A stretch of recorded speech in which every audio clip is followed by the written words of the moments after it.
karakteristik orang konselor ya. Oke, ini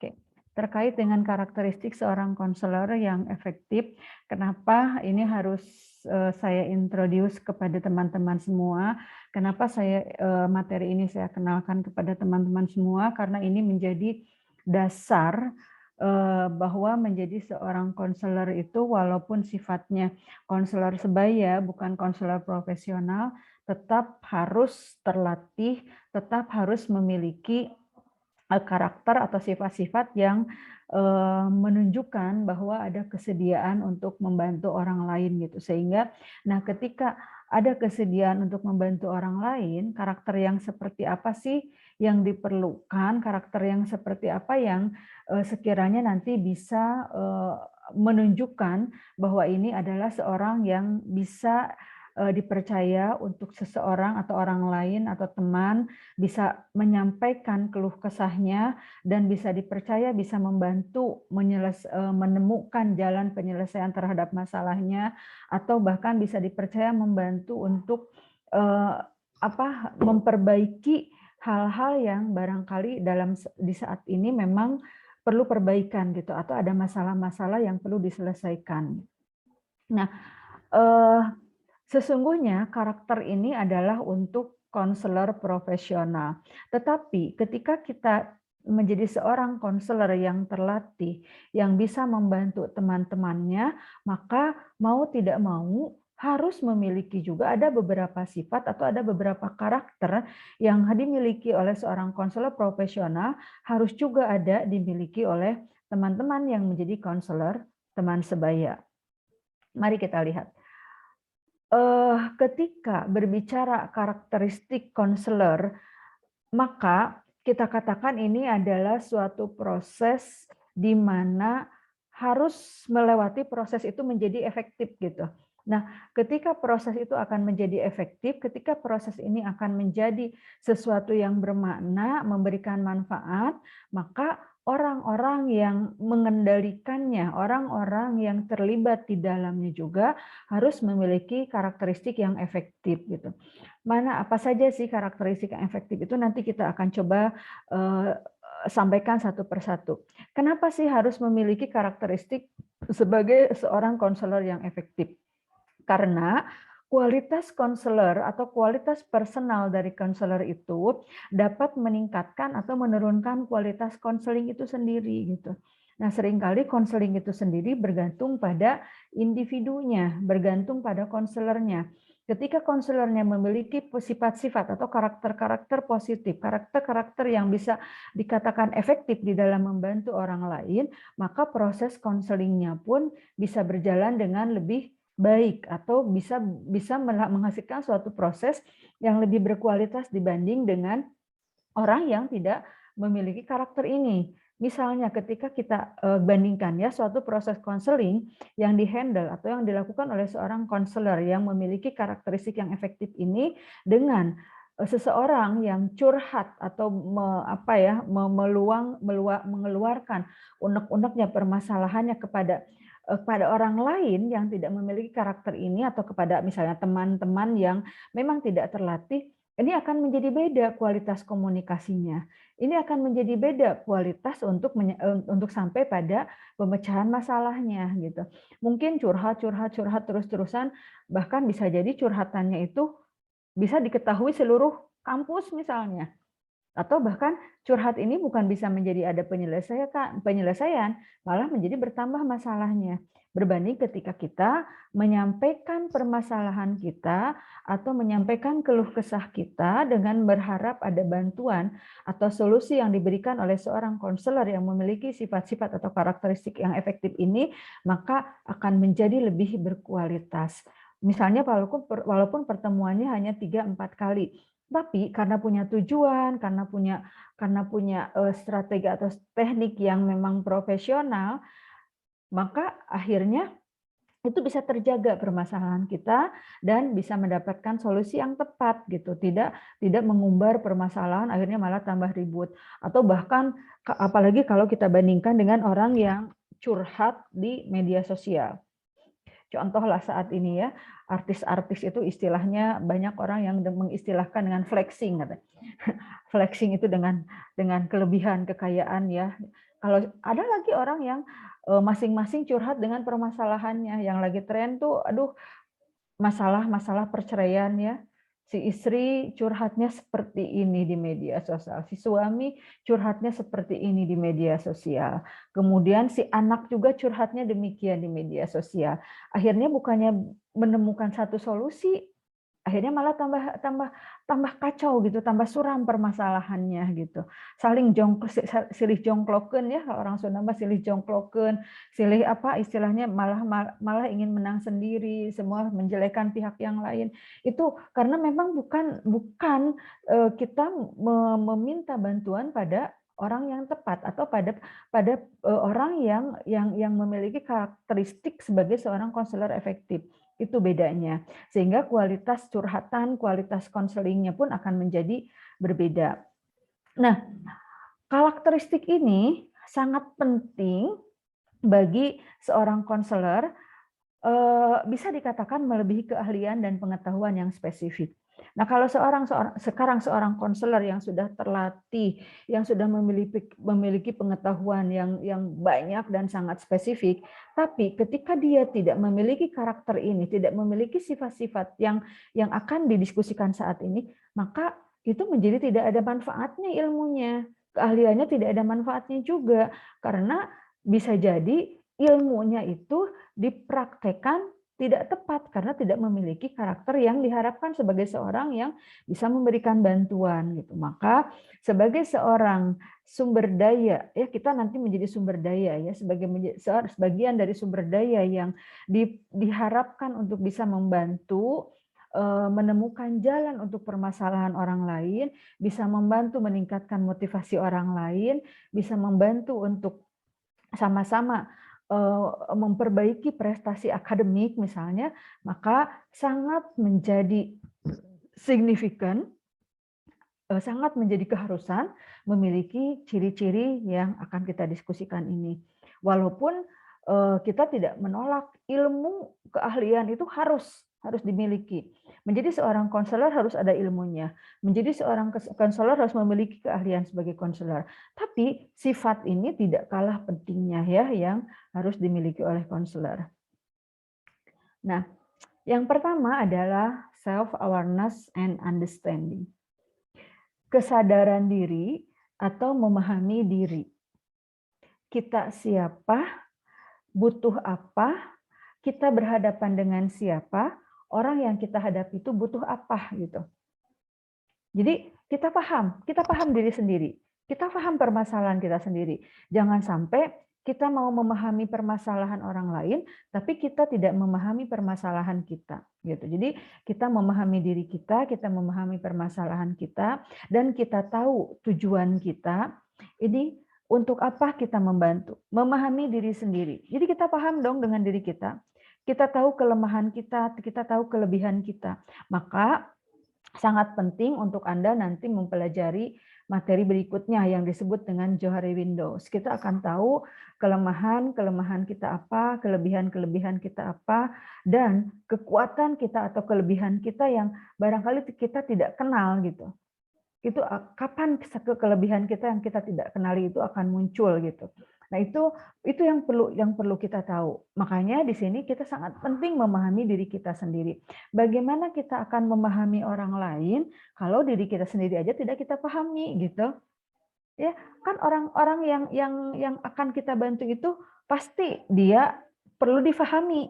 Maka ketika orang lain perlu difahami, kita juga perlu memahami diri kita sendiri. Kelebihan kita apa, kekurangan kita apa yang potensi kita yang tersimpan atau tersembunyi, apa potensi yang kita tidak tahu tapi orang lain tahu gitu. Maka itu perlu kita tahu gitu. Sehingga ketika kita memahami diri kita sendiri, maka kita akan tahu atau akan mengetahui dengan persis, dengan pasti apa yang sedang kita lakukan dan alasan melakukannya. Nanti akan ditanya nih satu persatu. Ketika Anda melakukan konseling, apa yang sedang Anda lakukan? Apakah Anda sedang ngobrol biasa-biasa saja? Apakah Anda sedang tanya jawab biasa-biasa saja? Apakah Anda sedang melakukan wawancara formal? Apakah Anda sedang melakukan konseling gitu? Kenapa Anda melakukan konseling? Apa alasannya? Oh iya, saya sedang melakukan konseling, membantu orang lain. Apa alasannya Anda melakukan itu? Apa alasannya Anda harus membantu orang lain? Itu dengan kita mengenali diri sendiri, maka kita tahu apa yang sedang kita lakukan dan kenapa kita melakukan itu. Ya, tidak ikut-ikutan, saya mau pengen jadi konselor teman sebaya karena ikut teman-teman, enggak. Tapi kita punya prinsip, karena kita tahu, kita kenal diri kita. Saya punya kelebihan, saya bisa dong bantu orang lain, saya bisa dong bermanfaat untuk orang lain, maka saya ingin menjadi seorang yang memiliki ciri-ciri atau karakteristik yang bisa membantu orang lain. Mungkin ke situ ya. Mengetahui masalah-masalah pribadi dan membedakannya dengan masalah klien. Ketika kita punya self-awareness, ketika kita punya kesadaran diri, ketika kita memahami diri sendiri, maka kita akan tahu. Kita juga manusia pasti punya permasalahan yang kita hadapi. Tidak ada manusia satupun yang terlepas dari permasalahan ya. Jadi pasti kita punya masalah. Pasti kita punya permasalahan pribadi. Hanya kita pasti bisa membedakannya. Ini masalah pribadi saya yang tidak perlu terlibat dalam masalah klien. Ini masalah pribadi saya yang harus saya simpan dulu ketika saya berhadapan dengan klien. Jadi tidak bisa masalah kita dicampur adukan dengan masalah klien. Tidak bisa ketika kita melakukan konseling, masalah kita itu muncul menjadi sesuatu yang justru kita menggantungkan diri dengan klien. Tidak seperti itu. Ketika kita memahami diri kita dan ada self-awareness di situ. Ini sangat penting. Kenapa menjadi penting? Karena bisa menolong konselor agar lebih objektif. Ya, ketika kita bisa membedakan ini masalah personal saya, masalah pribadi saya, dan ini masalah di hadapan saya yang harus saya bantu, maka kita bisa membedakan mana yang harus kita bantu, mana yang harus kita dahulukan, mana yang tidak boleh dicampur adukan. Kemudian menghindarkan dari proyeksi. Proyeksi itu bisa jadi permasalahan klien tentang misalnya dia kesulitan dalam belajar, karena kita juga kesulitan dalam belajar, maka itu menjadi diproyeksikan. Oh iya, benar. Ketika kita dihadapkan pada skripsi, pasti kita dihadapkan pada kesulitan. Nah, itu proyeksi gitu. Itu adalah permasalahan dia, permasalahan seorang konselor yang diproyeksikan kepada masalah klien. Dapat memberikan rasa aman pada konselor dan klien. Ketika kita paham, ketika kita mengerti diri kita sendiri, sehingga kita bisa membedakan mana masalah pribadi, mana masalah klien, maka itu memberikan rasa aman. Buat kita, rasa aman karena kita, saya akan objektif, tidak akan mencampur adukan masalah pribadi dengan masalah klien. Klien juga merasa lebih aman, kenapa? Karena dia merasa terbantu, karena dia merasa si konselor itu fokus dengan apa yang dihadapi oleh klien. Gitu.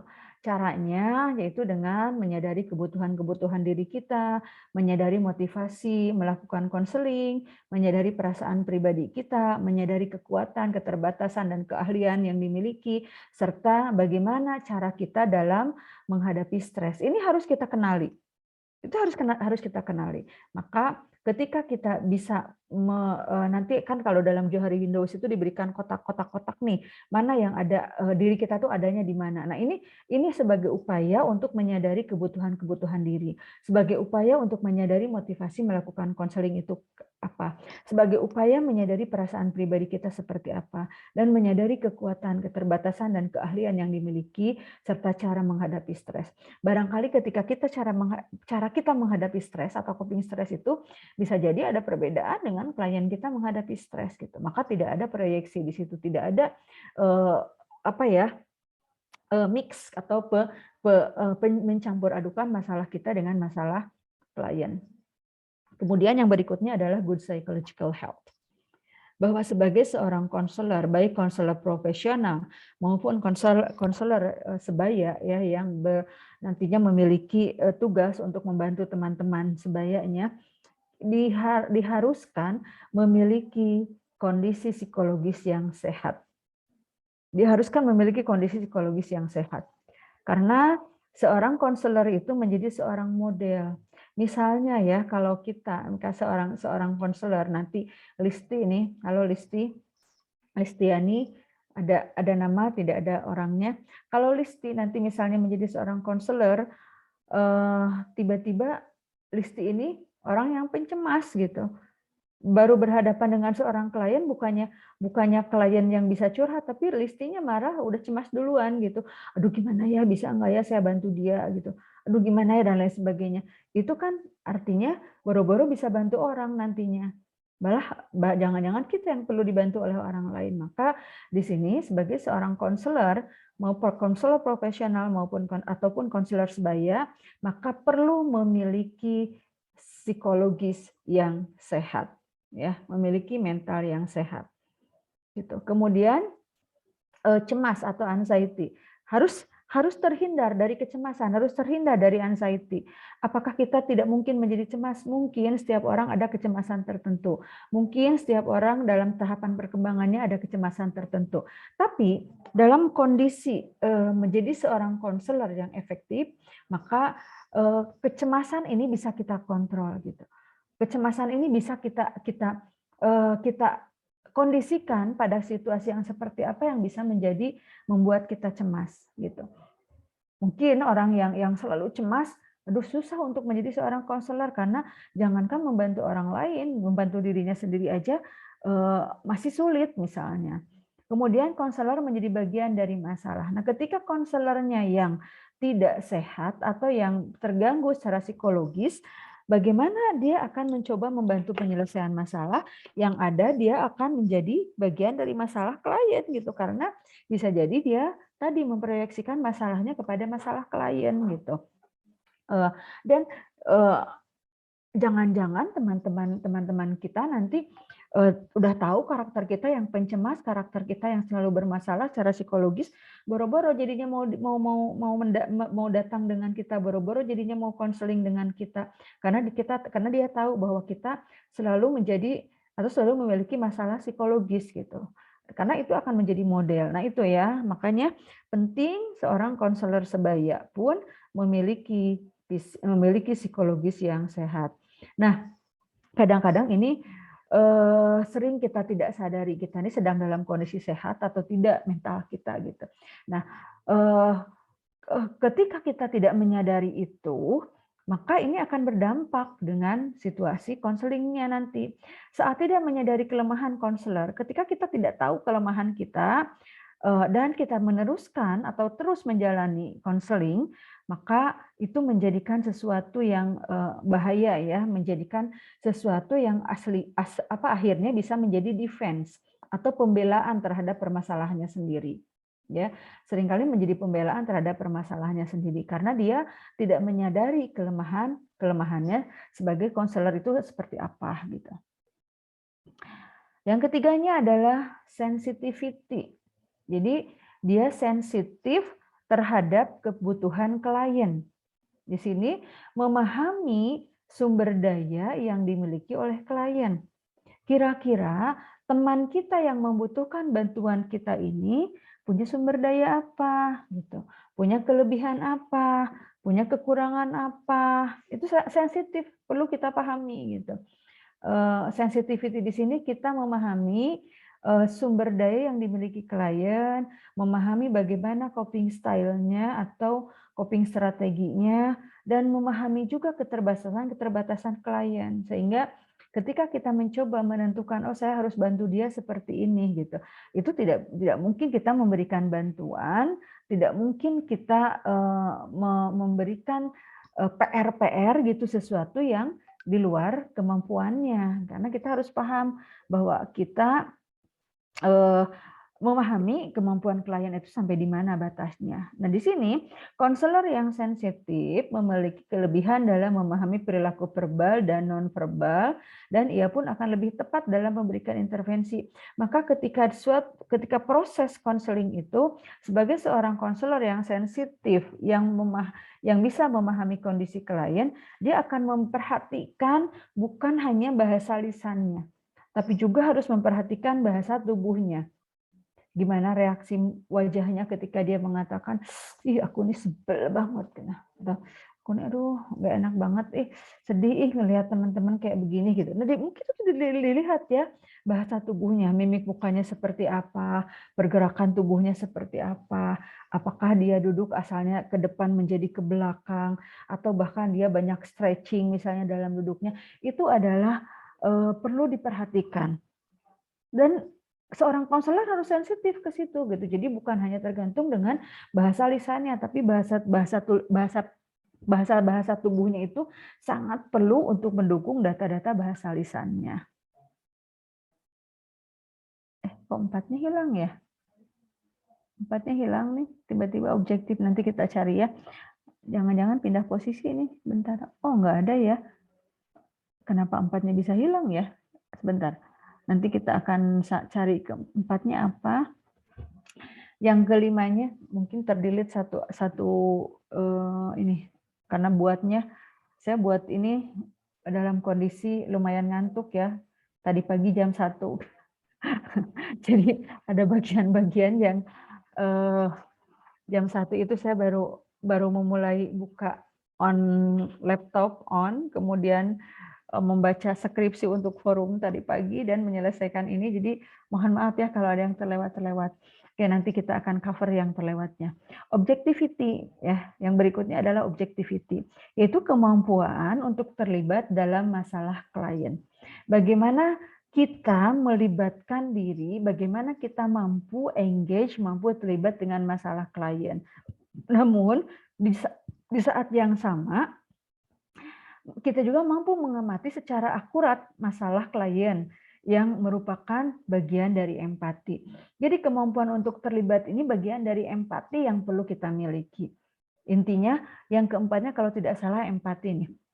Ya, jadi sebagai seorang konselor itu harus empati. Empati itu adalah memahami, merasakan apa yang dirasakan oleh klien. Dan objektif. Objektif itu kita bisa memahami, kita bisa terlibat dengan permasalahan klien, tetapi ketika kita terlibat di sana, kita bisa. Kenapa kita bisa terlibat di situ? Kita akan mampu mengamati secara akurat masalah klien itu.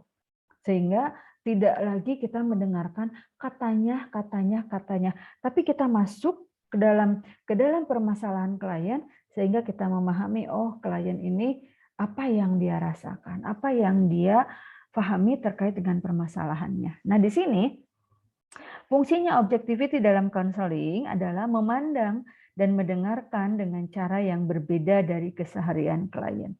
Nah, mungkin misalnya gini, ketika klien kita atau teman kita memandang, aduh ternyata kuliah di fakultas MIPA itu berat sekali ya gitu. Wah, ternyata harus ini, harus itu. Wah, prakteknya banyak banget. Aduh, nyesel deh, kecewa saya kenapa saya harus kuliah di MIPA misalnya. Nah, barangkali ketika kita mendalami, ketika kita engage ke dalam itu, kita akan tahu, kita akan mendengarkan akan memandang dan mendengarkan permasalahan klien ini dengan cara yang berbeda. Oh, klien memandangnya itu berat. Bagaimana cara kita menemukan bagaimana cara pandang klien itu dikatakan bisa menjadi berat, gitu. Apakah menjadi berat itu karena memang dia tidak minat? Apakah menjadi berat itu karena secara fisik dia tidak mampu gitu, mungkin dia mengalami kesehatan yang terganggu, atau secara intelektual menjadi berat buat dia. Nah, ketika kita mendapatkan informasi-informasi yang spesifik, maka kita akan tahu secara akurat dan memandang permasalahan mungkin bisa menjadi berbeda dari keseharian klien. Misalnya tadi, menurut Anda bisa diceritakan menurut Anda apa yang membuat Anda sekarang merasa terbebani, merasa berat dengan perkuliahan di MIPA. Kan tadi saya sudah bilang, kan tadi banyak banget praktikumnya, gini-gini dan lain sebagainya. Sementara Anda masuk ke MIPA ini merupakan pilihan siapa? Ya saya sendirilah misalnya. Saya yang bercita-cita masuk ke MIPA, saya bercita-cita ingin menjadi apoteker gitu. Lalu apa yang menjadi beban Anda ketika Anda punya cita-cita tetapi merasakan bahwa itu yang membebankan Anda? Misalnya itu ya. Jadi ketika kita bisa engage, bisa objektif, maka kita bisa memandang itu menjadi sesuatu yang di luar pandangan klien. Oh, mungkin menurut klien berat itu karena dia tidak biasa, dia shock gitu. Oh, berarti ada hal-hal yang perlu kita telusuri terus di situ. Ada apa ya? Gitu. Kemudian dapat menghindari dari klien yang berusaha mencari simpati. Kan ada individu-individu yang memang betul-betul tulus untuk minta bantuan kepada kita. Minta bantuan untuk mendapatkan solusi terhadap permasalahan yang dihadapi. Minta bantuan kepada kita untuk menemukan jalan atas keruwetan atau permasalahan yang dihadapi.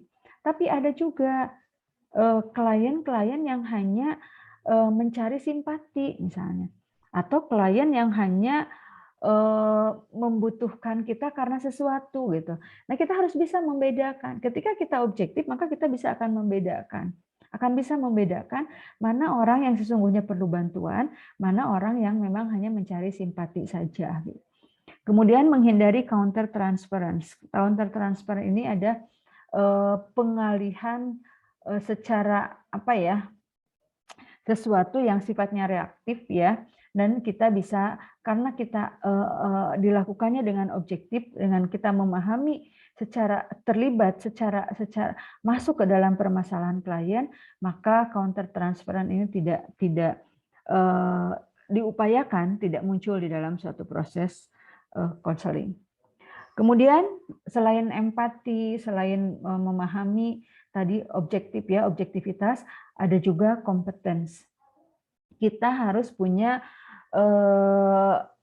kompetensi, keahlian di dalam melakukan proses konseling, ya. Pastinya harusnya dengan ilmunya gitu. Makanya kemarin kita coba melihat bagaimana perkembangan remaja dilihat dari biopsikososialnya gitu. Kemudian kita juga harus memahami kira-kira apa ya, beban menjadi seorang mahasiswa itu seperti apa. Kira-kira juga kita harus memahami ketika usia-usia yang usia sebaya kita, usia mahasiswa ini dihadapkan pada berbagai konflik yang seperti apa. Dihadapkan pada berbagai situasi-situasi yang mungkin baru ya untuk beradaptasi, maka kita harus paham juga di situ. Itu di dalam kompetens. Memiliki informasi, pengetahuan, dan keahlian untuk menolong individu lain. Jadi kita juga harus tahu bagaimana menolong orang itu bukan dengan sembarang asal kita menjawab atau mengajukan pertanyaan-pertanyaan aja, tetapi kita juga punya keahlian bagaimana cara bertanyanya, punya keahlian bagaimana terkait dengan pengetahuan tersebut, punya informasi bagaimana terkait munculnya permasalahan tersebut. Itu perlu kita pelajari. Kemudian berbeda dari teman yang mendengarkan. Kalau teman yang mendengarkan kan nggak perlu dia punya ciri-ciri misalnya harus kompetens, harus objektif, harus bisa empati, harus bisa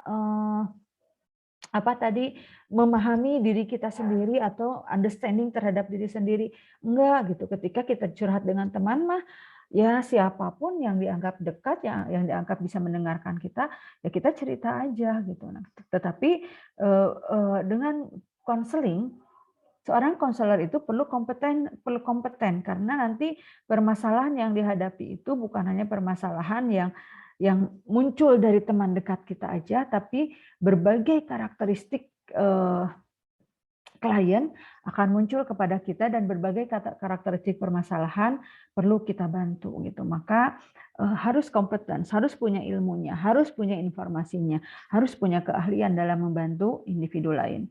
Kemudian dapat memindahkan dan membangun rasa percaya diri terhadap klien.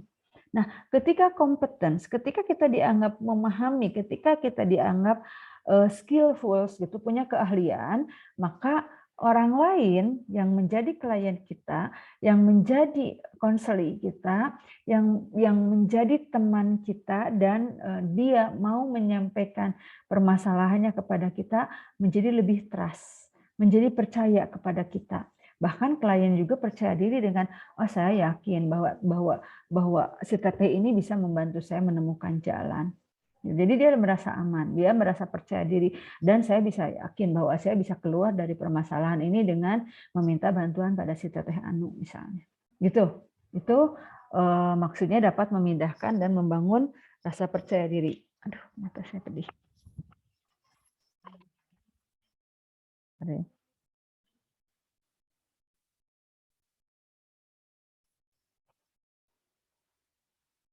Kemudian yang ketujuhnya adalah trustworthiness. Trustworthiness ini adalah orang yang reliable. Reliable itu ada kesesuaian tingkah laku dan ucapan seorang konselor dari waktu ke waktu, dari satu tempat ke tempat lain itu dia akan ada konsistensi gitu ya, baik dalam tutur kata, baik dalam perbuatan maupun di dalam hal-hal yang sifatnya bisa dilihat orang, akan menjadi reliable, sinkron. Ada keselarasan antara satu situasi dengan situasi yang lainnya, antara lisan dengan perbuatannya, tidak ada pertentangan. Kemudian bertanggung jawab. Dia bertanggung jawab dengan apa yang dilakukannya, bertanggung jawab dengan atas apa yang di bawah tanggung jawab dia. Misalnya dia bertanggung jawab dengan kondisi klien, dia bertanggung jawab dengan identifikasi masalah atau menemukan suatu masalah dari hasil asesmen, dia bertanggung jawab untuk itu. Kemudian dia menetapkan solusinya, apakah dia harus di-refer, harus dia lakukan sendiri seterusnya untuk konseling, maka itu merupakan bagian dari tanggung jawab dirinya dan menghindari perilaku yang dapat menyakiti klien. Jangan sampai baik secara verbal maupun non-verbal, klien itu merasa tersakiti dengan perilaku seorang konselor. Kamu mah gitu aja menikah jadi masalah misalnya. Selain judgement itu kan orang lain atau klien kita bisa menjadi, kok gitu sih, nggak bisa terima aku mah kayak gitu misalnya. Nah itu tuh tidak harus terjadi karena tidak boleh seorang konselor menyakiti kliennya gitu, baik dengan ucapan verbal, bahasa verbal maupun bahasa non-verbalnya. Penting untuk membangun dasar dalam berkomunikasi, dalam mendorong klien untuk mengenali diri. Jadi seorang konselor itu perlu memiliki keahlian di dalam berkomunikasi. Perlu memiliki keahlian di dalam berkomunikasi. Karena komunikasi ini menjadi penting untuk dibangun, dasarnya apa gitu. Kemudian komunikasi ini akan menjadi jalan, akan menjadi lebih baik, akan menjadi adjusted ketika dasar untuk membangunnya adalah kuat. Gitu. Nah, untuk apa sih komunikasi? Membangun dasar komunikasi ini pastinya untuk mendorong klien untuk bisa mengenali dirinya. Kalau kita seorang konselor diharuskan mengenali diri kita sendiri, maka konselor juga diharuskan untuk mengenali dirinya. Karena dengan kita terus-menerus diskusi misalnya, dengan kita terus-menerus bertukar informasi sampai pada saatnya, pada titik di mana klien menyadari, oh iya ya selama ini saya tuh gini ya.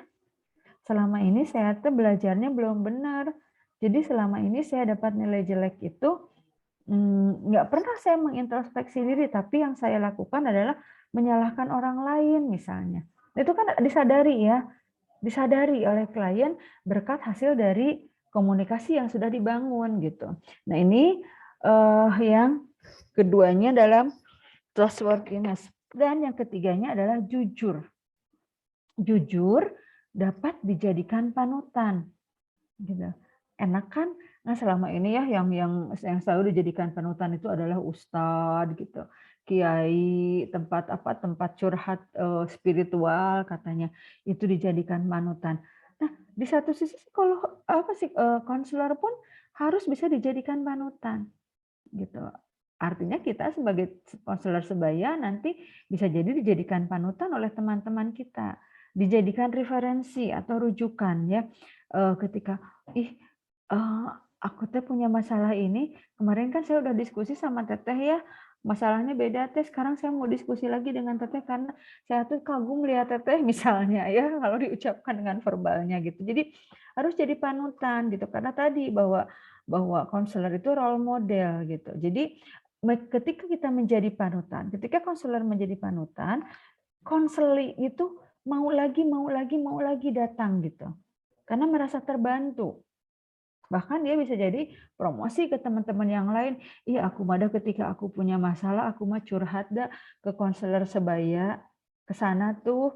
Sehingga mungkin itu bisa menjadi promosi buat yang lain pun bisa datang kepada konselor yang dipercaya tadi ya. Kemudian memberi respon dengan penuh minat.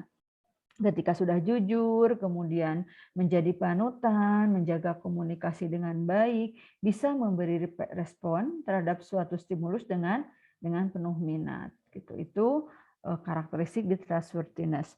Dan tidak menjanjikan lebih dari apa yang dapat diberikan. Kalau kita hanya mampu mendampingi dia sampai misalnya bahwa tugas kita adalah sampai mengidentifikasi masalah. Jadi ketika sudah teridentifikasi, maka kita bisa menjanjikan mungkin kalau sudah teridentifikasi masalahnya, Anda bisa saya rujuk ke ahlinya sesuai dengan keahliannya, atau bisa teruskan diskusi dengan saya selagi memang itu menjadi kompetensi saya. Misalnya itu disampaikan. Tidak janji lebih, tidak apa ya, muluk-muluk gitu. Oh iya iya, kalau masalahnya begini, oke oke oke, kita bisa bantu. 2 kali pertemuan bereslah. Itu kan menjanjikan sesuatu yang belum tentu kita bisa realisasikan gitu. Oh, masalahnya gitu. Oke lah, masalah itu mah mudah aja, sedang aja gitu, tidak perlu ribet-ribet, maka bisa dilakukan dalam sekali 2 kali juga selesailah. Ternyata bisa jadi masalahnya panjang gitu. Ternyata 2, 3 kali belum selesai juga. Nah, itu jadi kita sebagai seorang konselor tidak diperkenankan untuk menjanjikan sesuatu yang lebih dari kemampuan kita, yang lebih dari bisa kita berikan gitu. Maka itu harus sesuai dengan porsinya, proporsional. Dan ini yang terakhir ya, karakteristik sebagai konselor profesional itu supaya bisa menghandle suatu proses konseling dengan baik dan dengan efektif, maka perlu memiliki interpersonal attractiveness.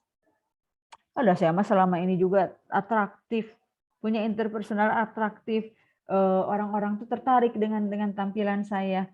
Itu justru ketertarikan dengan tampilan itu perlu dimanfaatkan di dalam situasi di mana kita bisa menjadi seorang konselor yang bisa membantu teman-temannya. Nah, yang interpersonal attractiveness ini yang seperti apa?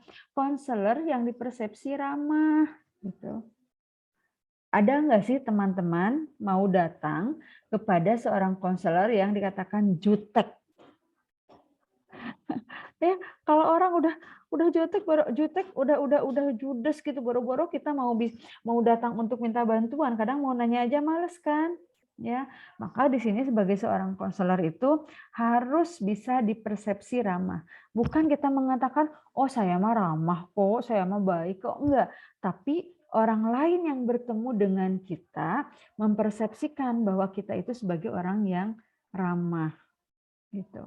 Jadi bukan kita yang menilai adalah orang lain. Kemudian hangat.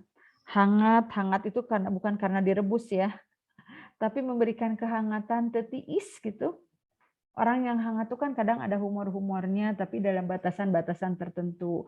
Mudah akrab itu adalah orang yang hangat gitu. Maka di sini hangat dan mudah akrab. Biasanya orang yang hangat, yang mudah akrab, yang ramah itu tidak ada membeda-bedakan ini teman siapa, ini teman siapa, ini yang seperti apa, ini yang seperti apa. Tidak, karena dia punya kehangatan, dia ramah, dia mudah akrab. Kemudian memiliki sumber daya yang lebih banyak untuk dapat mempengaruhi klien. Jadi seorang konselor itu perlu memiliki sumber daya yang banyak gitu. Perlu memiliki sumber daya yang banyak. Jadi ketika kita hanya ininya saja gitu ya, maka sulit untuk kita bisa memberikan daya tarik gitu kepada klien. Nah, ketika tadi kan sebagai seorang konselor itu harus punya ilmunya, harus punya keahliannya, dan harus banyak informasi. Maka ketika kita banyak informasi, ketika punya keahlian tertentu, ketika kita bisa memberikan informasi-informasi atau memberikan alternatif-alternatif pemecahan masalah, artinya kita memiliki sumber daya yang lebih banyak ya, untuk dapat mempengaruhi klien dan akan menjadi inspirasi dalam membangun kepercayaan diri klien. Nah, interpersonal attractiveness ini atau lebih spesifiknya adalah terkait dengan karakteristik kita yang dipersepsikan hangat, yang dipersepsikan ramah, kemudian kita memiliki sumber daya yang banyak gitu, bisa mengangkat sumber daya klien yang seperti apa, maka ini bisa menjadi satu dasar membangun kepercayaan diri kepada klien. Oh, jadi saya ini sudah bertemu dengan orang yang tepat. Jadi saya nggak ragu-ragu lagi dalam bercerita masalah saya. Saya sudah bertemu dengan orang yang tepat. Jadi saya tidak perlu menutup-nutupi lagi bagian-bagian yang tidak ingin diketahui oleh orang lain. Itu ya. Jadi ada kepercayaan diri karena dengan kehangatan, dengan keramahan yang dibuktikan maka muncul kepercayaan diri. Itu. Sampai di sini ada yang mau ditanyakan terlebih dahulu, silakan. Saya stop share dulu sebentar nih. Ada yang akan ditanyakan, silakan. Kita diskusi dulu sebentar karena materi ini menjadi penting, menjadi sesuatu yang mutlak yang harus ada pada seorang konselor. Apakah semuanya harus ada? Karena itu adalah ciri-ciri konselor yang efektif. Ya, ada poin-poin yang memang mutlak itu harus dipenuhi, ada ciri-ciri yang memang oh ini mah konselor sebaya mah mungkin belum terlalu harus gitu, tapi harus dilatih juga, harus ada juga gitu, tapi tidak menjadi mutlak harus ada 100% pada konselor sebaya. Yuk, silahkan. Ada yang mau didiskusikan terlebih dahulu. Ini nggak ada yang on cam ya selain Erlisa dan Kinanti. Oh, ada Farah. Farah, Erlisa, Kinanti. Silakan, ada yang mau disampaikan terlebih dahulu? Ada pertanyaan mungkin? Ya, itu ada yang raise hand, Bu. Farah, mungkin bisa silakan, Farah. langsung aja. Silakan. Warahmatullahi wabarakatuh. Waalaikumsalam warahmatullahi wabarakatuh. Aku mau langsung nanya aja kali ya, Bu. Kalau kan tadi ada tulisannya good psychological health. Kalau misalkan kita lagi nggak baik-baik aja nih, tapi hari itu gini, jadwal untuk bertemu dengan klien itu atas kesepakatan kita berdua atau gimana? Kesepakatan ya. Berarti kalau misalkan, tapi kan kita juga nggak tahu ya, takutnya tuh di hari itu ketika ingin bertemu dengan klien ada masalah yang tiba-tiba nimpa diri kita gitu. Nah, itu gimana ngatasinnya itu? Terima kasih. Oke, baik. Nah, kita tidak bisa memprediksi ya, misalnya ada musibah atau apa gitu. Tapi karena sebagai seorang konselor ini harus bisa membedakan, harus bisa memisahkan mana permasalahan klien, mana permasalahan kita. Artinya kita harus betul-betul objektif dengan permasalahan kita ya, tidak menjadikan ini alasan untuk saya bisa curcol dengan klien gitu. Nah, kalau seandainya kita sudah punya temu janji, sudah punya perjanjian schedule untuk ketemu dengan klien, tapi saya dalam keadaan tidak baik-baik saja misalnya.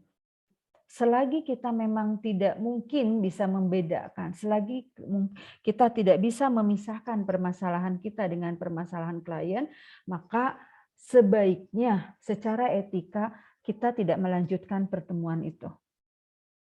Kita membatalkan, kita janji ulang ya, atau seandainya memang kliennya benar-benar dalam kondisi emergensi yang tidak bisa ditunda, kita bisa merefer, kita bisa merujuk, atau kita bisa meminta bantuan kepada kolega kita yang memang pada saat itu bisa memberikan bantuan kepada kita gitu. Tapi kita memang tidak diperbolehkan kita memberikan bantuan atau melakukan konseling ketika dalam kondisi kita tidak fit, terutama tidak fit secara psikologis. Kitanya sedang tiklai mana? Tahu tiklai mana, Farah? Patah hati. Sedang frustasi, sedang patah hati misalnya. Kemudian kita mau dipaksakan pun nggak akan objektif gitu. Atau kita dalam keadaan yang sangat-sangat lelah secara psikologis misalnya. Malah kita bisa jadi kita yang stres, kita yang cemas. Kemudian kita dihadapkan pada klien, nggak akan objektif kalau bagaimanapun gitu. Lebih baik kita tunda kalau memang bisa ditunda pertemuan itu. Kalau tidak bisa ditunda, misalnya kliennya sudah mendesak, artinya kita perlu bantuan. Misalnya di sini ada beberapa teman ke konselor sebaya kita. Oh, Farah, aduh lagi nggak mungkin. Apakah Farahnya nanti menyampaikan kepada Teh Manik, misalnya Teh Manik, aku ada janji sama klien hari ini, tapi akunya lagi cemas, akunya lagi stres nih, aku lagi dikejar target dengan tugas kuliah yang harusnya dikumpulkan jam 12 dan sebelum apa-apa nih sekarang. Nggak akan efektif itunya juga ya dalam proses konselingnya juga. Apakah bisa lapor ke Teh Manik? Atau mungkin bisa, oh aku ada Ega nih yang saya yakin Ega bisa misalnya menangani permasalahan ini. Ega lebih kompeten nih menangani masalah ini. Bisa call Ega misalnya. Ega, aku punya klien nih sekarang gini-gini, tapi aku nggak mungkin ngadepin dia misalnya. Bisa bantu nggak nanganin? Atau bisa jadi disampaikan ke Teh Manik dan Teh Manik mencarikan yang lain gitu. Bisa seperti itu ya prosesnya. Jadi kalau dalam kondisi yang tidak memungkinkan, dalam kondisi kitanya juga secara psikologis sedang terganggu, kita tidak mungkin melakukan sesi konseling. Tidak mungkin sesi konseling itu berjalan. Jangankan psikologisnya yang terganggu, fisik aja terganggu, kita tidak mungkin. Misalnya, aduh lagi berat banget kepala, nanti malah ngomongnya teh kemana-mana gitu. Misalnya, aduh ngantuk banget nih. Nah, jadi boro-boro bisa membantu orang ketika ngantuk malah nundutan gitu. Dengerin konseli ngomong itu, dengerin klien ngomong, malah kita akhirnya nundutan, nggak dapet nih apa, nggak ditangkep tadi ngomong apa ya gitu. Nah itu pun nggak boleh. Jadi kita bisa menunda, apakah menunda dalam waktu berapa jam ke depan, atau menunda misalkan dibesokkan atau 2 hari yang akan datang, tetapi tidak terlalu berlama-lama, atau kalau memang kasusnya emergensi, bisa meminta bantuan pihak lain untuk menghandle permasalahan ini. Gitu Farah. Ya. Dan sebisa mungkin kita sebagai seorang konselor ini yang harus dilatih adalah bagaimana kita objektif memisahkan permasalahan kita dengan permasalahan klien. Dan bagaimana kita mengatur diri kita, coping strategi kita supaya oh saya tuh sudah punya janji nih di jam sekian, maka bagaimana kita harus bisa menjadi fit kita gitu baik secara psikologis maupun fisik ya, fisiologis dan psikologis kita harus fit. Nah, biasanya kalau dalam rangka latihan itu dalam rangka praktek, oh besok praktek nih role play nih atau besok praktek nih dengan OP atau dengan teman-teman yang menjadi kliennya, maka malam ini saya harus benar-benar meditasi ya, benar-benar meditasi gitu kalau orang-orang ini mah ya, orang-orang yang fokus pada spiritualitas. Harus benar-benar tafakur terhadap diri saya. Saya punya persoalan apa dan saya punya masalah apa yang mungkin besok bisa mengganggu. Masalah dan persoalan-persoalan yang mungkin besok bisa mengganggu harusnya saya simpan dulu gitu. Clearkan dulu, bersihkan dulu diri kita sampai besok itu kita benar-benar objektif menghadapi klien kita. Gitu. Nah, kita harus mempersiapkan, jangan saya teh malas nemuin klien itu, udahlah saya pura-pura stres aja deh gitu. Saya pura-pura capek aja deh, saya pura-pura demam aja deh. Saya nggak akan menghadapi klien itu, nggak boleh itu melanggar etika gitu kalau seperti itu. Kalau memang kita tidak capable untuk menghadapi klien itu, lebih baik sampaikan secara sewajarnya gitu, secara baik-baik bahwa saya tidak kompeten menghadapi permasalahan ini, baik terkait dengan individunya maupun masalahnya. Misalnya terkait dengan individunya, oh dia tidak sepupu saya gitu. Nggak mungkin saya bisa objektif ketika sepupu saya yang konseling dengan saya. Maka saya nggak sanggup menghadapi atau menghandle permasalahannya. Karena nggak akan objektif, maka saya kasihkan aja, refer aja kasusnya ke siapa. Gitu. Atau secara fisik, aduh bener-bener nih saatnya sekarang tuh lagi panas dingin, batuk pilek, nggak mungkin, nggak efektif, nggak akan efektif kalau saya melakukan sesi konseling. Maka lapor aja. Lapor ke Teh Manik atau sampaikan kepada kliennya bahwa kita tidak bisa memenuhi janji temu kita tanggal sekian, jam sekian, atau sekarang, karena kondisinya lagi tidak memungkinkan. Nggak akan bisa kita membantu ketika dalam kondisi seperti itu. Itu, Farah. Clear nggak sampai sini? Clear, Bu. Ya. Makasih banyak penjelasannya. Jadi diupayakan ya, seorang konselor itu harus sehat mental gitu. Kalaupun memang manusia tidak terlepas dari masalah, suatu saat tiba-tiba, aduh, begitu saatnya nanti jam 2 nih ada janjian dengan klien, tapi ternyata jam 1 kita dapat berita, misalnya kita kan tidak tahu ya, tidak terduga ada musibah di keluarga misalnya, kan kita nggak mungkin dong memaksakan untuk memenuhi temu janji kita. Tapi kita segera bisa mengalihkan, kita bisa menginfokan bahwa tidak bisa memenuhi karena ada kendala ini. Kemudian kalaupun misalnya, oh aduh nggak bisa Teh, aku nggak bisa nunda lagi, aku nggak sanggup, kayaknya aku udah mau berakhir aja deh hidup ini. Oh ada tanda-tanda dalam kondisi krisis, maka perlu segera kita refer. Misalnya, Teh Manik, ini aku punya klien kayak gini, nggak bisa ditunda nih, tapi akunya lagi nggak bisa, gimana ya? Apakah akan dicarikan jalan sama Teh Manik? Atau, oh iya, aku punya Cindy nih, Cindy capable untuk menyelesaikan ini. Gitu. Ya. Oke, baik. Mungkin ada lagi? Ada lagi? Silakan. Oke, kalau gitu kita akan sambung. Berikutnya tadi, oh nah, kenapa balik lagi ya?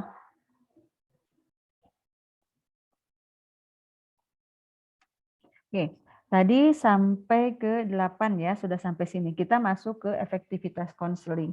Nah, konseling ini bisa jadi merupakan pengalaman baru ya, yang menawarkan bagi klien kesempatan untuk memaknakan diri dan kehidupannya dengan cara yang berbeda, agar dapat mengekspresikan perasaan dengan cara yang berbeda, serta bertingkah laku dengan cara yang baru pula gitu. Jadi ketika sesi konseling ini dikatakan efektif, maka ciri-ciri ini harus muncul gitu. Karena kan di awal konseling ini tujuannya adalah mendapatkan perubahan ya, perubahan tingkah laku pada klien kita. Bukan kita yang merubah, tapi dia sendiri yang mendapatkan alternatif solusi terhadap pemecahan masalahnya, sehingga baik nanti kognisinya jadi berubah, emosinya berubah, dan tingkah lakunya juga jadi berubah. Nah, konseling yang efektif itu ketika konselornya memiliki sifat-sifat yang tadi dan kondisinya adalah ini merupakan suatu strategi baru nih, pengalaman baru nih buat konseling ini atau buat klien ini. Ya aku pada enak banget ketemu dengan konselor ini, ternyata dia itu bisa bantu aku banyak misalnya. Aku bisa menemukan diri aku sendiri dong, aku bisa tahu masalah aku gimana gitu. Dan dia bisa mengekspresikan perasaannya, oh aku sekarang happy, aku sekarang senang, aku sekarang bisa sedikit tersenyum dibanding dengan kemarin-kemarin gitu. Aku senang sekarang karena masalahku sudah sedikit demi sedikit hilang atau menurun gitu. Dia bisa mengekspresikan dengan cara yang berbeda, serta muncul tingkah laku yang berbeda, yang asalnya misalnya dia mengisolasi diri, tidak mau bertemu dengan teman-temannya, sekarang udah bisa mau bergaul dengan teman-temannya, udah kembali bisa berdiskusi, udah kembali bisa belajar dengan lebih semangat lagi. Itu artinya proses konseling yang efektif gitu. Jadi kedua belah pihak mengetahui untuk bisa mencapai pada proses konseling yang efektif ini, kedua belah pihak baik konselor maupun klien mengetahui tujuan yang hendak dicapai. Jadi tujuannya kemana nih? Apa yang ingin dicapai dari pertemuan ini? Bukan hanya berputar-putar di sekitar masalah, bukan hanya terus saja mencari permasalahannya, tapi sampai tahu tujuan yang akan dicapai dan bisa menemukan strategi atau teknik untuk mencapai tujuan tersebut. Itu artinya proses konseling yang efektif. Kalau terus-terusan putar-putar diidentifikasi masalah, kenapa sih masalahnya tuh nggak teridentifikasi terus? Misalnya sudah 3 kali pertemuan, sudah 2 kali pertemuan, masih terus mencari sebetulnya masalahnya apa ya? Belum ada kesepakatan atau belum disepakati masalahnya, maka itu dikatakan belum efektif ya. Nah, efektivitas konseling ini kita bisa melihat bahwa hasilnya itu bisa bersifat multifaceted. Jadi bisa diaplikasikan pada berbagai situasi, perubahan dalam banyak hal, dan juga sifatnya komprehensif. Ada beberapa ciri ketika konseling itu dikatakan efektif. Pertama, klien mau bertanggung jawab terhadap masalah yang dihadapi dan kehidupannya sendiri. Jadi klien itu sudah siap dengan permasalahan yang dia hadapi. Oh, kemarin itu saya sudah banyak diskusi nih dengan teteh, dengan AA konselor, maka saya sekarang sudah siap lagi menghadapi masalah-masalah yang akan saya lalui gitu. Jadi semua tidak ada masalah yang tidak bisa diselesaikan. Saya bisa kok menyelesaikan. Dia dulu sudah lebih optimis ya, dan bertanggung jawab dia terhadap dirinya sendiri, terhadap permasalahannya. Jadi tidak menjadi ketergantungan terhadap konselor gitu. Orang yang konselingnya itu efektif, tidak ada ketergantungan dari seorang konseli atau seorang klien kepada konselornya. Dia bertanggung jawab dengan masalahnya, dia bertanggung jawab dengan kehidupannya sendiri. Tidak ada lagi proses di mana dia menyalahkan orang lain gitu. Gara-gara si Anu saya jadi menderita, gara-gara saya kuliah di psikologi saya jadi menderita, gara-gara kuliah di Unisba saya jadi menderita. Enggak, tapi dia bertanggung jawab. Saya sudah masuk ke Fakultas Hukum, saya menjadi mahasiswa hukum, dan saya harus bertanggung jawab dengan keputusan saya. Dan ketika ada masalah, saya bisa mampu menyelesaikannya.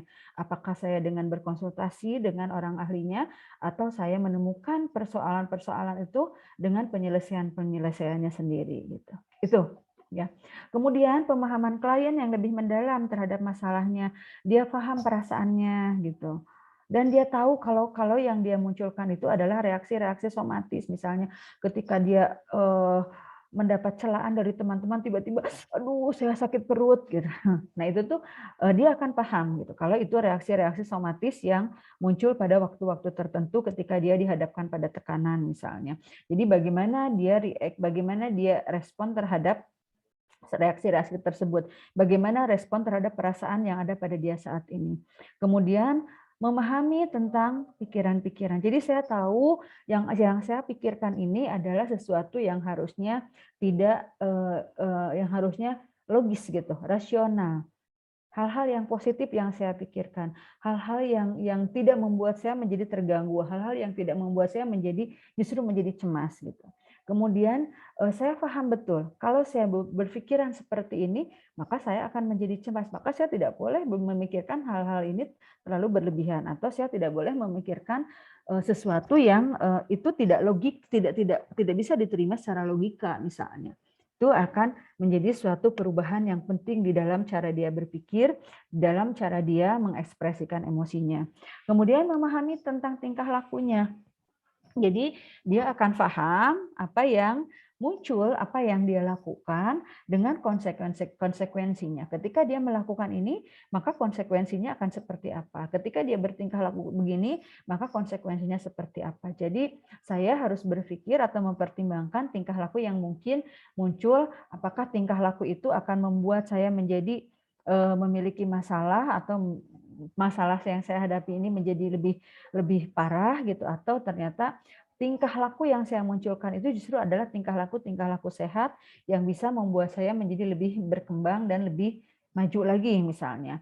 Kemudian pemahaman tentang efek interpersonal. Maka ketika di awal, ketika dia punya masalah, ketika dia dihadapkan pada suatu problem, dia memiliki pemahaman tentang interpersonal yang tidak baik, yang tidak adjusted, misalnya dia mulai menyendiri, dia mulai menganggap lingkungan itu bahaya untuk dia mulai merasa diasingkan, dia mulai merasa tidak dihargai, sehingga dia tidak mau lagi berelasi, berkumpul dengan teman-temannya. Tapi ketika konselingnya sudah efektif, dirasakan berhasil, maka si klien ini akan mampu kembali memahami pentingnya relasi buat dia, dan dia akan membangun kembali relasi interpersonal yang sehat, yang efektif buat perkembangan dirinya. Dan yang ketiganya adalah klien mempelajari tingkah laku baru untuk menyelesaikan masalahnya. Jadi dia punya coping strategi, dia punya coping style yang efektif untuk dirinya, yang sesuai dengan masalahnya. Jadi ketika dia dihadapkan pada permasalahan tertentu, maka dia akan punya strategi untuk penyelesaian masalah dengan tepat gitu.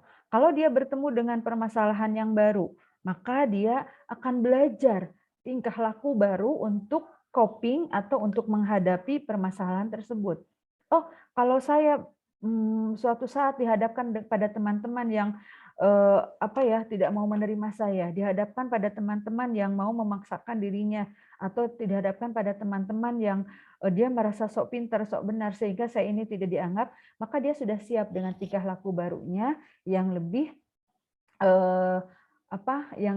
tingkah laku yang lebih sehat, yang lebih adjusted, sehingga dia tidak lagi menjadi aku ini tidak berharga di antara teman-teman, tidak lagi seperti itu, tapi dia punya tingkah laku yang dia bisa munculkan, sehingga bisa jadi tingkah laku itu membuat dia menjadi nyaman dan orang lain juga tidak menjadi masalah untuk tingkah laku itu.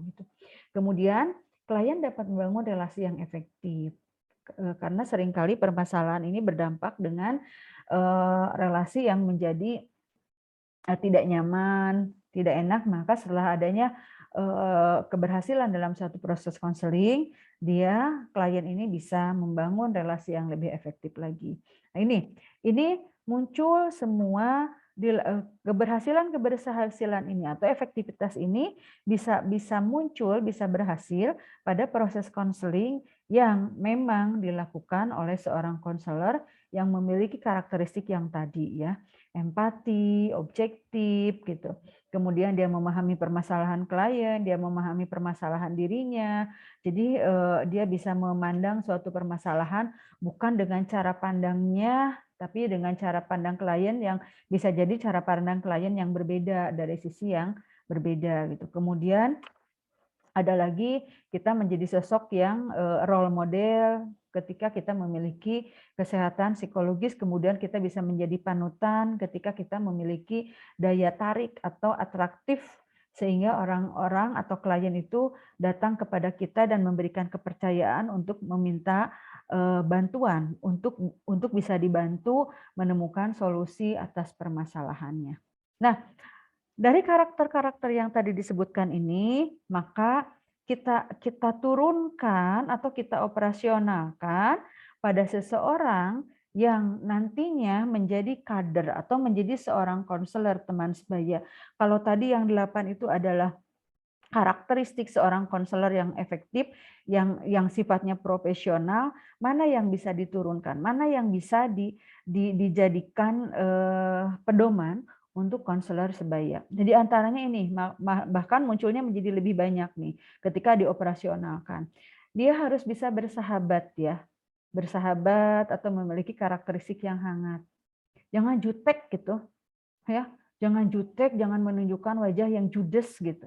Gimana kalau kita menunjukkan wajah yang jutek, menunjukkan wajah yang judes, menunjukkan sifat-sifat atau karakteristik yang antisosial, tidak mau berteman, bagaimana orang lain bisa mendekat dengan kita? Bagaimana orang lain bisa yakin bisa mendapat bantuan dari kita gitu.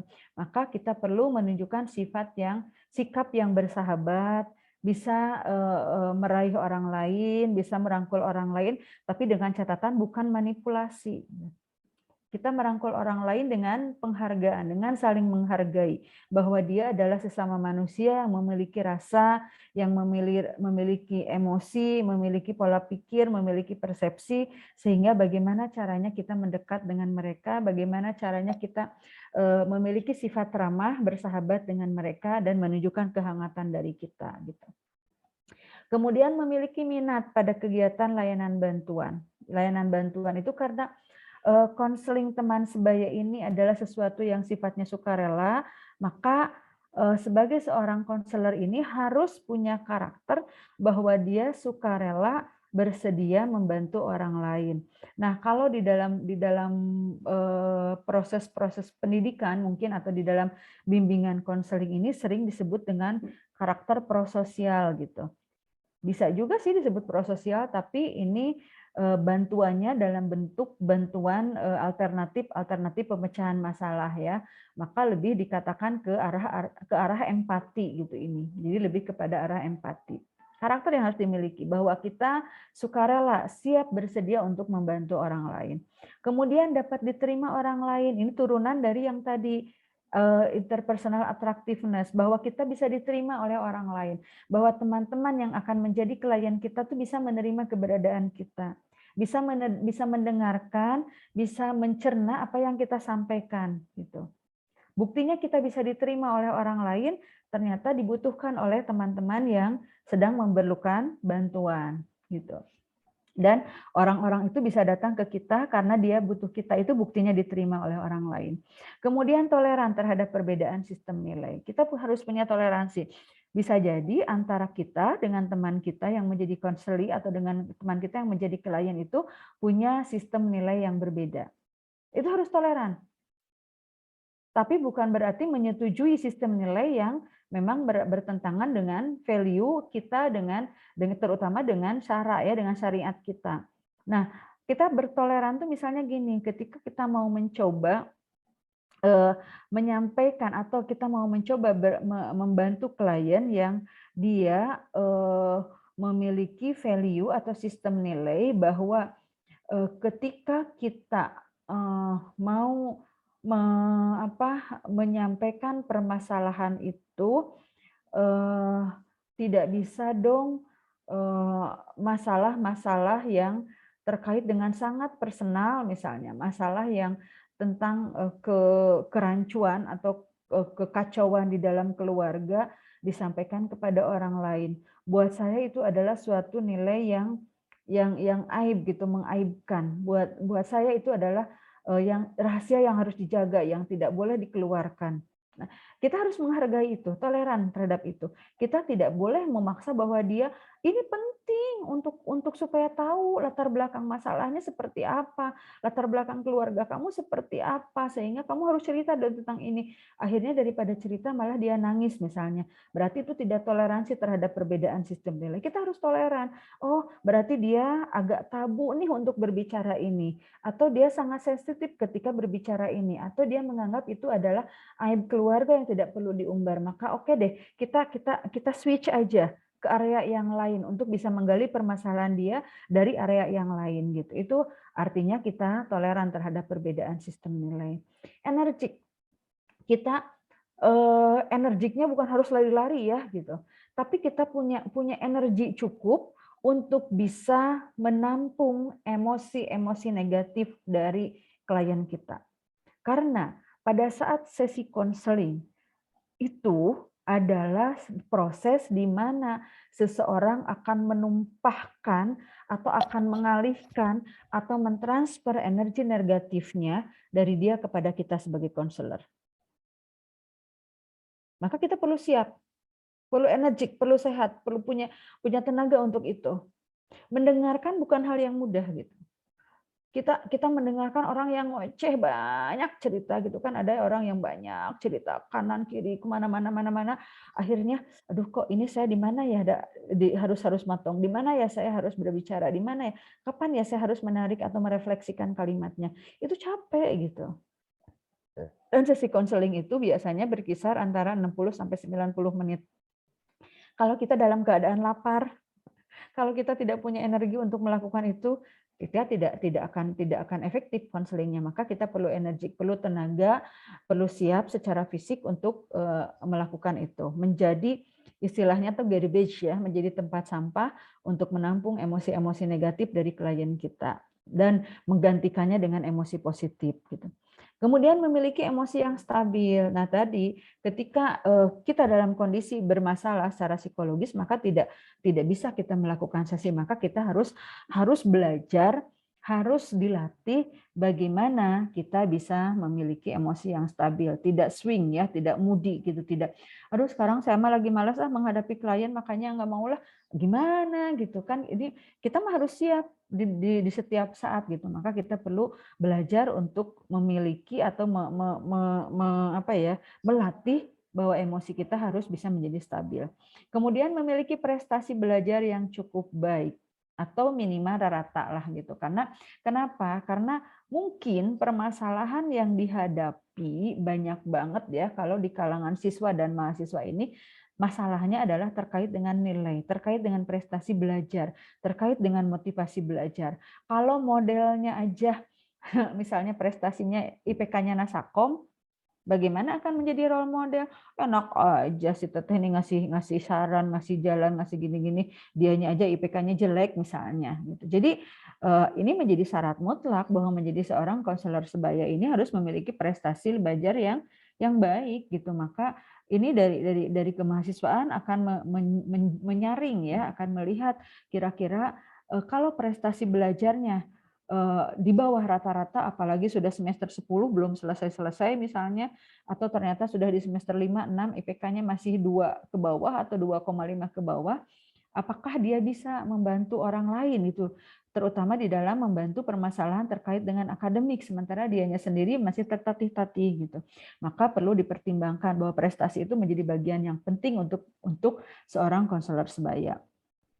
Kemudian terbuka untuk pendapat orang lain. Jadi harus open-mindedness, ada keterbukaan.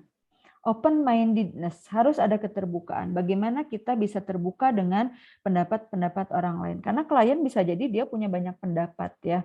Nanti punya banyak ide, tapi dia bingung menempatkan idenya.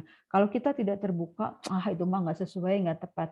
Harus idenya dia aja yang diaplikasikan. Itu mah orang yang tertutup nggak bisa gitu. Sementara orang yang harus menjadi seorang konselor itu harus punya pemikiran yang terbuka pada pendapat orang lain dan harus menghargai pendapat itu gitu ya. Kemudian menghargai dan menghormati klien. Klien seperti saya tadi sampaikan bahwa dia adalah punya perasaan, punya pemikiran, punya sesuatu yang harus kita hormati, maka kita harus menghargai dia juga. Dia adalah sama kayak kita, manusia yang sedang memerlukan bantuan. Bedanya itu, dia sedang memerlukan bantuan. Dia punya kepekaan sama, dia punya pola pikir juga sama, tapi mungkin saat ini dia sedang perlu bantuan. Apakah sedang mandek atau sedang dia sedang tidak bisa berpikir dengan baik sehingga perlu bantuan dari kita. Nah, itu yang menjadi pertimbangan kita, makanya kita harus menghargai dan menghormati mereka sebagai klien. Kemudian peka terhadap perasaan orang dan mampu berempati. Ini menjadi kunci banget. Harus peka, harus empati. Kalau tidak empati, bagaimana menjadi seorang konselor gitu? Tidak mampu mendengarkan, tidak mampu merasakan apa yang dirasakan oleh klien. Maka ini menjadi kunci yang utama. Menjadi seorang konselor, baik konselor profesional maupun konselor sebaya, harus dilatih kepekaannya, harus dilatih empatinya gitu. Seperti yang saya sampaikan di pertemuan minggu lalu bahwa empati ini saat ini agak sulit ditemukan di kalangan generasi milenial. Kenapa? Karena mungkin interaksi dengan individu lain itu agak terbatas ya berbanding dengan generasi-generasi sebelumnya. Komunikasi dengan orang tua pun mungkin agak terbatas karena kesibukan orang tua. Yang ada komunikasinya melalui media, yang ada komunikasinya terus-terusan dengan media sosial. Sehingga karena tidak jarangnya komunikasi secara langsung dengan orang lain, maka empatinya tidak terlalu ditanamkan, empatinya tidak dipupuk sehingga tidak tumbuh. Nah, ini barangkali buat seorang konselor sebaya, ini mutlak harus ada, harus dilatih. Bagaimana menumbuhkan perasaan, kepekaan kita terhadap orang lain, dan bagaimana kita bisa menjadi seorang yang mampu berempati. Dan yang terakhir diturunkan sebagai orang yang dapat dipercaya dan mampu memegang rahasia. Kunci juga, confidentiality. Karena kalau seorang konselor ember, dunia bisa berantakan gitu ya. Karena orang bisa percaya kepada kita karena kita bisa memegang rahasianya. Bisa jadi dia tuh datang ke kita, ih sungguh teh demi Allah, suka ada yang gitu loh. Demi Allah saya tuh nggak berani cerita dengan siapapun. Bahkan dengan mama, dengan papa pun saya nggak berani bercerita. Karena saya percaya sama teteh, sekarang saya cerita sama teteh. Gitu. Nah itu teh rahasia gitu, jangan sampai itu terbuka gitu. Kalau istilah orang Melayu itu, biar pecah di perut asal jangan pecah di mulut. Ya, ada orang Melayu di sini, biar pecah di perut asal jangan pecah di mulut. Artinya harus begitu kuat, harus begitu rapih kita menyimpan rahasia seorang klien itu. Ketika kita akan mendiskusikan dengan orang lain untuk bahan pertimbangan atau bahan pengambilan keputusan dengan orang lain itu dengan siapa? Dengan ahli misalnya, boleh dengan catatan tetap ada inisial, tidak disampaikan identitas kliennya, gitu.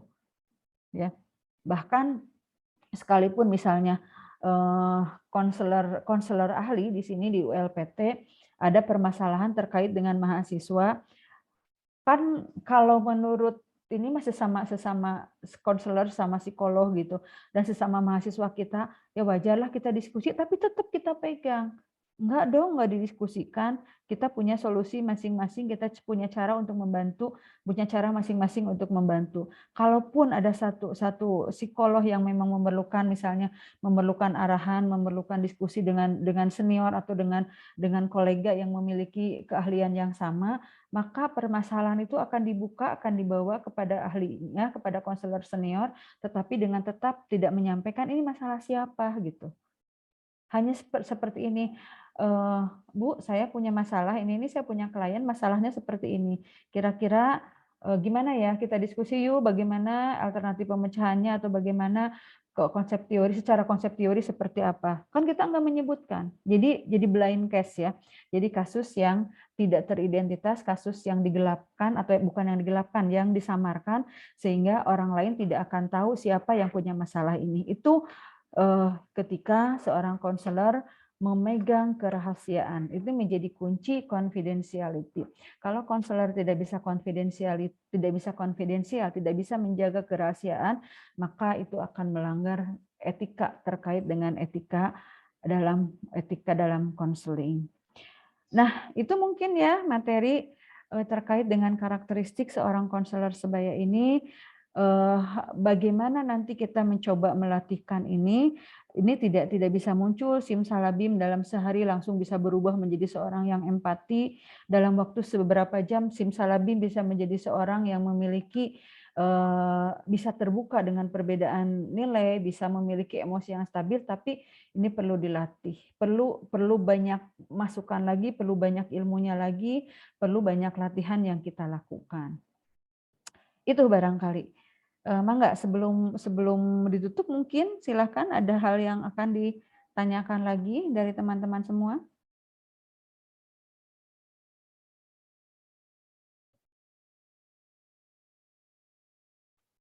Sebi ya?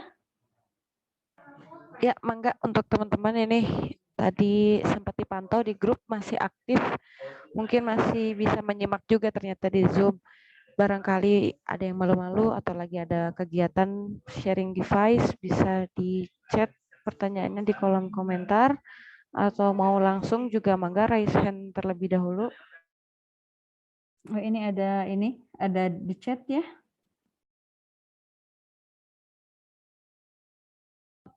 Oh ya, dari Mutiara. Oke.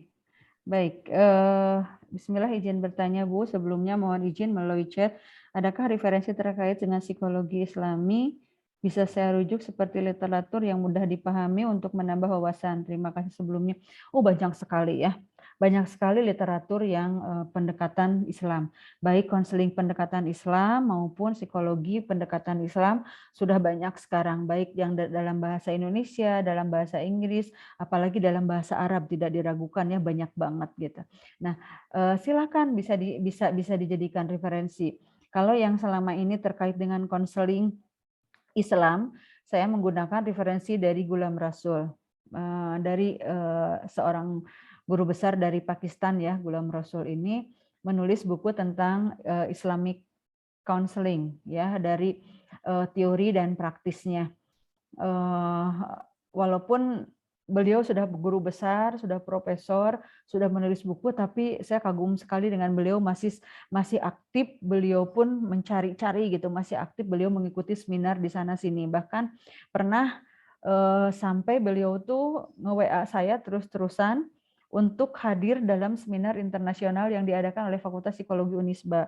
Ketika dia mau mendaftar sudah tutup. Terus-terusan kirim WA sampai telepon bahwa saya mau daftar jadi peserta, tapi sudah tutup, bagaimana caranya. Padahal saya tahu beliau itu sudah menulis banyak buku gitu, tapi subhanallah, semangat untuk mencari ilmunya masih sangat tinggi. Nah, saya sampaikan ini satu referensi yang bagus terkait dengan konseling Islami, konseling pendekatan Islam dari beliau. Juga dari yang lain-lain juga banyak ya, ada berbagai rujukan terkait dengan psikologi Islam juga banyak, terkait dengan konseling Islam juga banyak. Kalau kita mau cari di lapangan yang pure atau murni pendekatan psikologi Islam, ada beberapa, atau yang tidak murni pendekatan psikologi Islam, tapi pendekatan konseling berdasarkan perspektif Islam, bukan perspektif psikologi Islam, tapi perspektif Islam itu lebih banyak lagi kita bisa temukan di baik di toko buku maupun di rasanya yang online pun sudah mulai banyak ya e-book-nya, ataupun di dalam hasil-hasil riset yang bentuknya berbentuk makalah-makalah dari jurnal. Itu terkait dengan referensi. Silahkan tinggal kita maunya aja ya mencari, insya Allah referensi itu banyak. Itu Mutiara?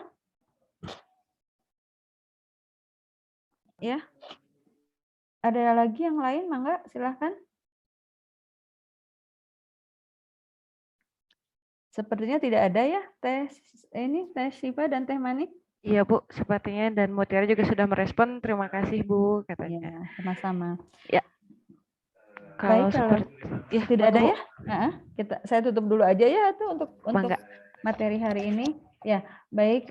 Saya harap ini materi ini bukan untuk disimpan ya. Materi bukan untuk disimpan, tapi tadi yang besaran-besaran yang sudah saya sampaikan itu Anda menjadi catatan Anda dan explore lagi gitu. Cari lagi di referensinya sehingga nanti ketika berlatih, ketika masuk ke dalam sesi prakteknya, paling tidak Anda sudah punya gambaran, oh gini ya cara merespon dengan keterbukaan, oh begini ya cara merespon dengan empati gitu.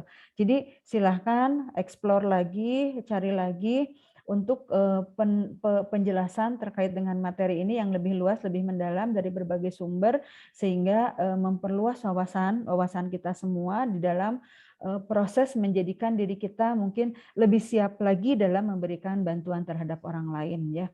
Baik, mungkin itu yang bisa kita share di pertemuan hari ini. Lumayan ya, 1,5 jam. Mudah-mudahan bisa menjadi bekal walaupun sedikit, tapi bisa menjadi bekal yang sangat berarti dalam proses kita mencoba memanfaatkan diri kita, sumber daya yang diberikan Allah untuk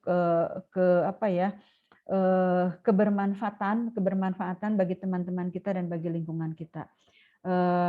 Saya akhiri dengan hamdalah, alhamdulillahirabbil alamin. Assalamualaikum warahmatullahi wabarakatuh. Mangga Teh Syifa.